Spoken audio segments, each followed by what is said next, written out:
And as you can tell from today's title, Congress is coming after your 401k. America's pension crisis is getting worse. I'm going to be covering several different articles, all dealing with the ongoing pension crisis we're experiencing here in America and what is to come. And so we're only 4 days into the new year, and already we have news about countries deciding to remove themselves or rethink the dollar, or aka dump the dollar. President Erdogan in Turkey tells his citizens in order to help the country out, it'd be in your best interest to go under your pillow, grab the dollars, the euros, and gold. And as you tell from today's title, how the baby boomers will lose their retirement nest egg, I want to share with you a couple thoughts as well as some articles on how the next market correction will be catastrophic for a lot of people. Always cash crisis. We're talking about Venezuela once again. Systemic important banks. They removed the 1,000 thing on there called monetary awareness.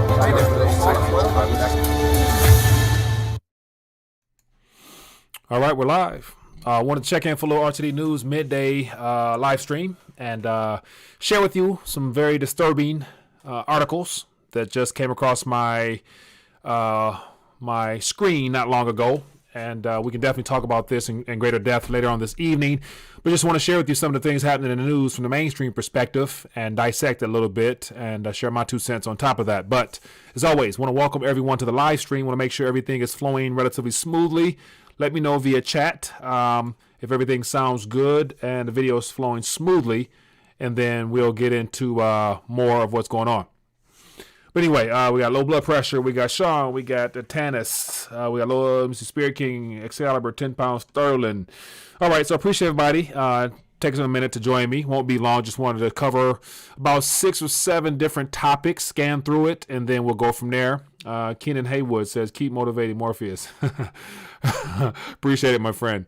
And so, of course, the very first article I want to start off with happens to do with what I came across from a Reuters publish. So it's still kind of early to really validate that, but just the very thought doesn't surprise me. And so before I dive into that, as always, for those that are new to the channel, definitely let me know where you're watching from.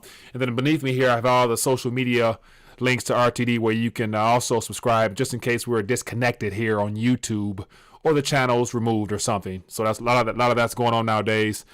So we got Prabar, says Aaron, Chris T, Ready OK, Boots on the Ground. So I'm going to dive right into it, man, and then share with you the articles. You can do more in-depth reading for yourself if you're interested. But the very first article here, very disturbing. But I'm not surprised because just the very concept of the military being brought home and used in this country, I imagine that was a part of the equation. So I'm curious to find out what you guys think about it. So I'm going to scan through a little bit, and then we can definitely touch on it later.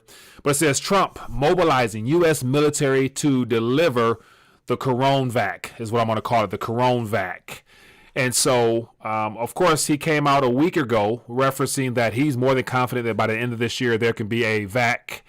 And so all the other medical people are saying he's talking too soon, but yet no matter what, never mind any type of treatment, never mind just letting more people become immune to it just through just the whole idea of letting it just run through the population. They're talking about the Coronavac. So give an idea what's going on here. I actually read this, found it to be very disturbing, but definitely we can touch on this. It says President Donald Trump is mobilizing to distribute a novel vaccine when one becomes available and will focus on first on older Americans. So one of those things where how does a so-called medical problem turn into something where the military is needed?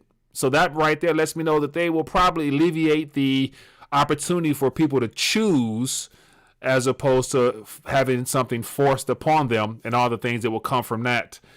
But he's quoted said, it's a massive job to give this. It says Trump said in an interview broadcast on Thursday, he says, our military is now being mobilized. So at the end of this year, we're going to be able to give it to a lot of people very, very rapidly. So once again, the White House has set a large target of 300 million doses by the end of 2020. So the big question comes about is, what if you don't want it? Will the military then, by force, or whatever comes from that? So very disturbing in nature. I'm sure between now and then we're going to find out more about it. But as I referenced last night, this is one of the things where, resist now, regret later. We will find out what that all means. But with this article here, based upon the headlines, I'm curious to find out what you guys think. And so I want to check in via chat and get your thoughts on it, man. So it was HR Bill 6666. Definitely, this was something already in the mix. We have everything is good. No, we got Will Edwards. I ain't talking no. Yeah, I ain't taking it. I understand that. We got Black Panther. What's up, Mike? How you doing? We got Randall Hughes listening from Alameda, California. Yeah, so this is very disturbing, and it's one of the things where none of this is really surprising. It's extremely disturbing. But for all those people out there that were on the the QAnon Trump train saying that this president is setting up and this and that, he's gonna make America great again. America making us great has nothing to do with making it mandatory to provide people with the Corona vac. Says crude oil just jumped up to 27, but remember, May's contracts will be up next week. Yeah, so boots on the ground. Who was that? I think it was Jim Willie, as well as a couple other people referenced the whole energy sector when it comes to oil, given the fact of the economy is not really picking up steam to where the demand for oil is still there, even though I heard Saudi Arabia is cutting down their production. But I'd imagine between now and the time those contracts are come due, there's going to be some more issues there. So we'll see, but I personally wouldn't be surprised if they were to have another surprising month like they did this past month. And so I will die on this hill if need be. Yeah, so a lot of people clearly are not looking forward to that. So Philman says, question, has American Dream died? If so, when did it die? Is American Dream dead? When so did it die? Yeah, so I talking to Jim Willie a couple weeks ago, I referenced that. And depending on how long you've been covering this event here that's unfolding, with the collapse of our monetary system, the restructuring of something new, and the surveillance state trying to become the primary state in our lives. So different people might give different time frames, but yet for me personally, I happen to have been born in America, but it's never been my dream. I've never really bought into the American dream concept, so it never was real for me. And so, but yet I'd imagine the American dream concept being sold to our grandparents and our parents and so forth. I would imagine pretty much before the whole college narrative was pushed to me 20 plus years ago is when I noticed that it was no longer really majority of my peers' dream to pursue the pathway of their parents. So I think probably the .com time frame was probably the end of the American dream. That's when the central bank policy and monetary policy and deficit spending really became very normal policy. So I would probably say going back 20 years, give or take, for sure, the American dream died. But everybody's version of a dream is different. So that's just my 2 cents. D. Robbie says American dream is not a nightmare. Hell, I would probably go well beyond a nightmare, man, because a nightmare you can wake up from. But right now we're living in an experience that I'm not sure exactly how you wake up from this, because this is something that's all around us. Like I was, outside yesterday watching, having a clear blue sky. Then I got busy on something else, looked up, and then I saw 3 or 4 planes just lacing the sky with all types of whatever that stuff is. And I'm like, man, that's something that we can't control. So, your dreams, when you close your eyes, you can kind of monitor, or if it gets too serious, you can just wake up. But, ain't no waking up from what we're experiencing now. We got to get through it. And I really was encouraged when I got in the Word of God, because I saw some things in the scriptures that really cheered me up. And so I was reminded of always rejoicing and praising regardless of what the circumstances might appear to be. But anyway, I'm getting off into a rant. I don't want to go there. Let's save for some of this for tonight. So I'm going to get to the next article. But yet, definitely something worth taking a look at. So I'll share this article here in the chat, and I'll let you guys dissect it further. We can talk about it tonight on the live stream. So definitely check this out if you're interested. So the very next article I want to touch on some of the consequences of what's going on by shutting down the global economy. And so here's an article here, just caught my attention, the very title of it, Pandemic Crisis Forecast to Hit Insurers for $200 billion.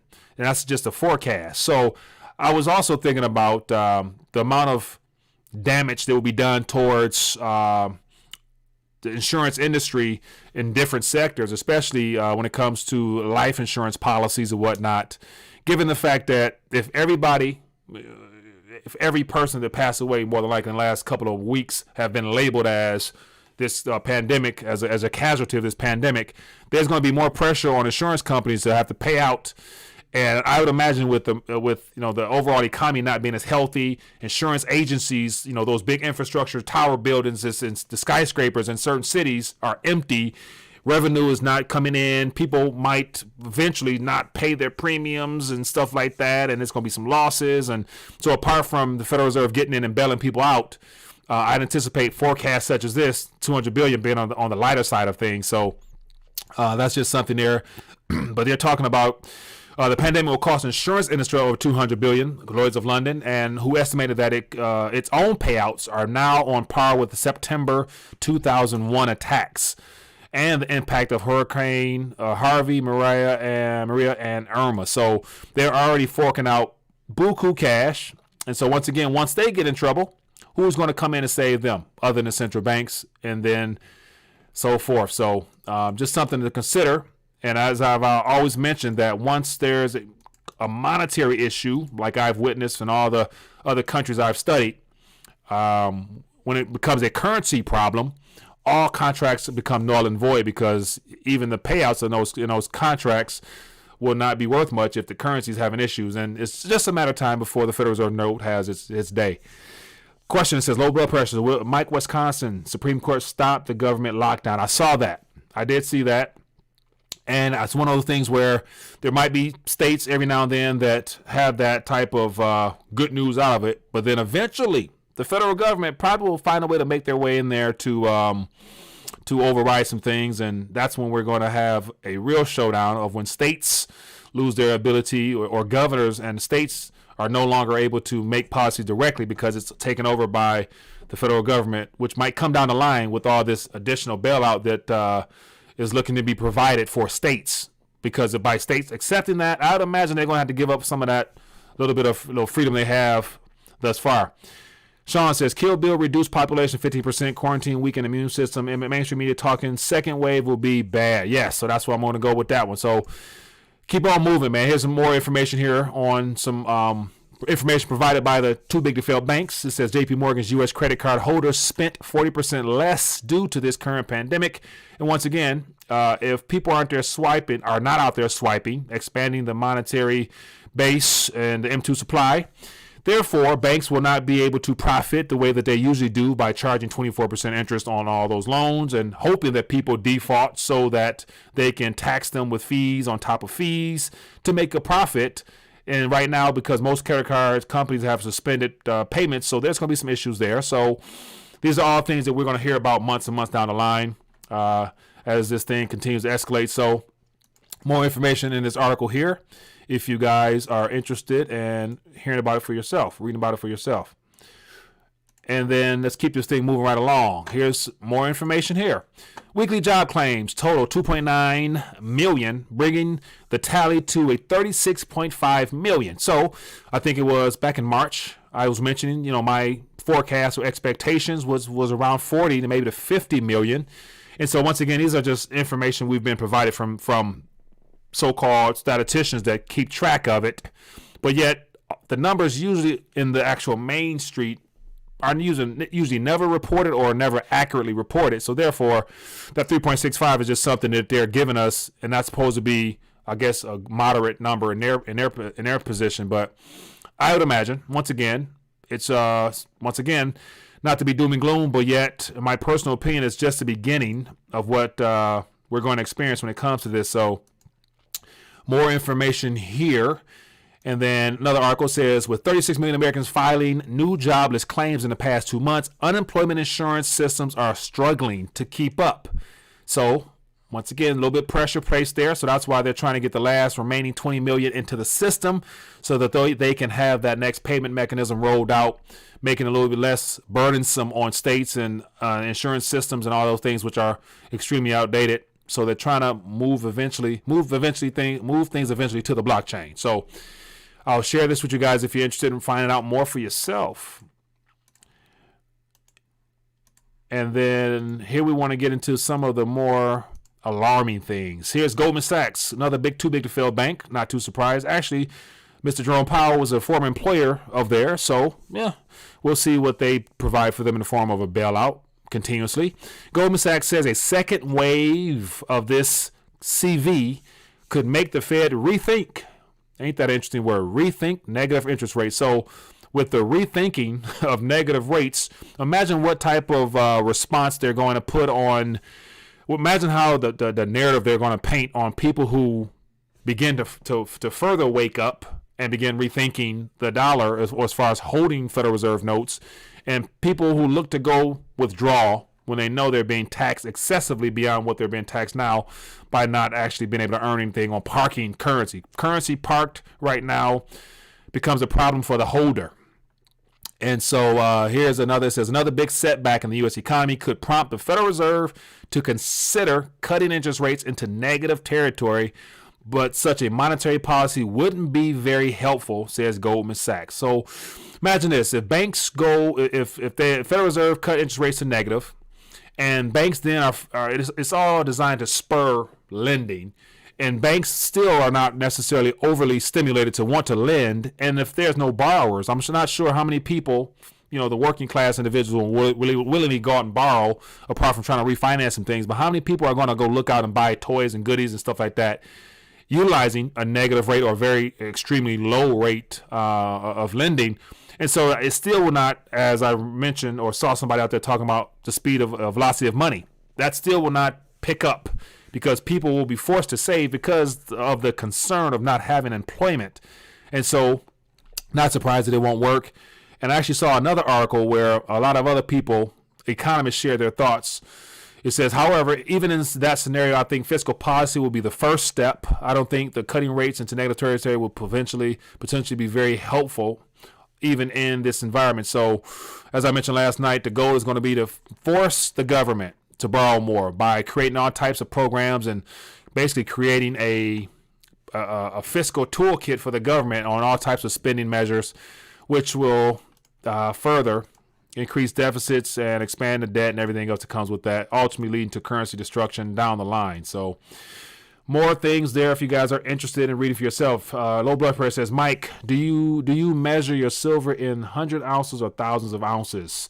I just measure it in the form of weight. So and as I mentioned the other day, my personal opinion is that we will no longer price things in actual dollar terms the way that we've done it before. We're eventually going to begin pricing things down the line, pricing things in the form of a certain measurement of weight, such as I think I used to actually, when I go to the store, when I look at a pair of shoes, look at something small, I always, in the back of my mind, calculate in ounces of silver. Like how many ounces would I have to come out of if I wanted to purchase that? And then I think about are those shoes worth, 6 ounces, 7, 8 ounces? Like, no, if 8 ounces about 5 years from now will probably do a lot more than those shoes will do for me now. So I don't think I'm going to buy those shoes.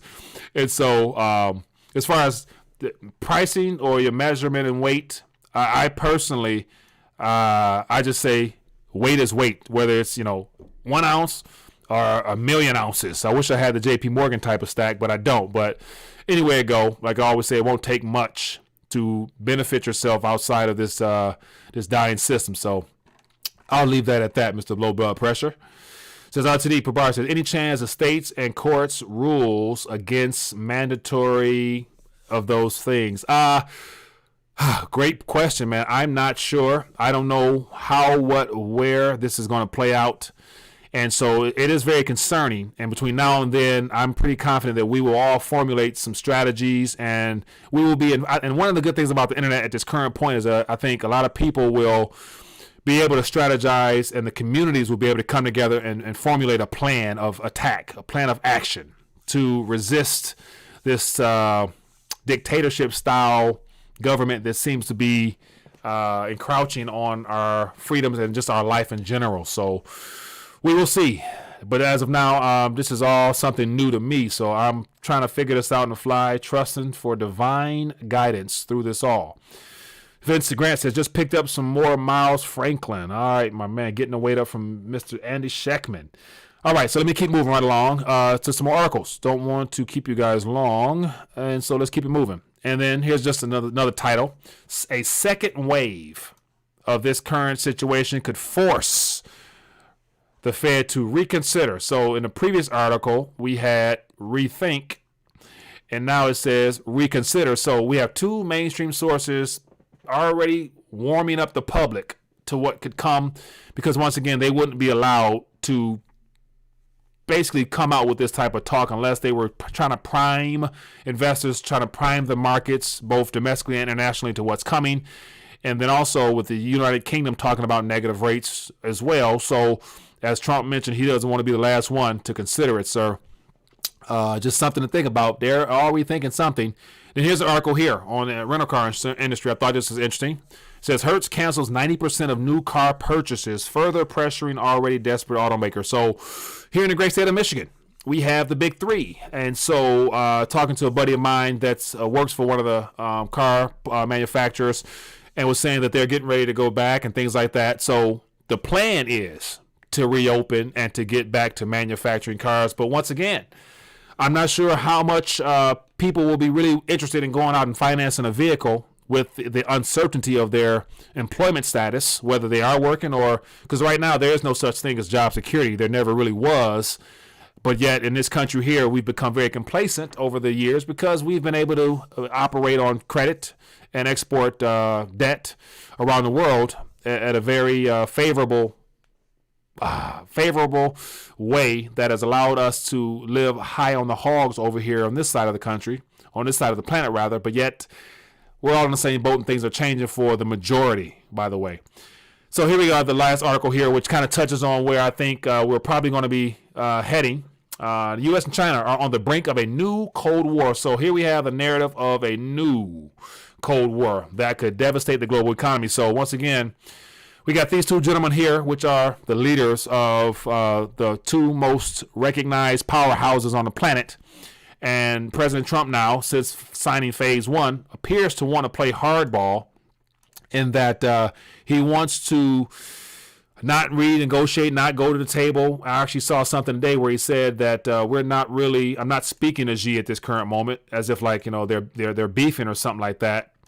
And so this is not good. This doesn't spell cooperation, global cooperation. So the narrative is that they want there to always be tension between somebody, some nation, some forces, so that they can further push their overall agenda. And what I've really come to look at all this as is that every event that we're experiencing, from the health side to now President Trump talking about military on the ground, and all the the economic things we're hearing, we're in the midst. This is completely. I'm more than convinced now, and I imagine you guys are as well.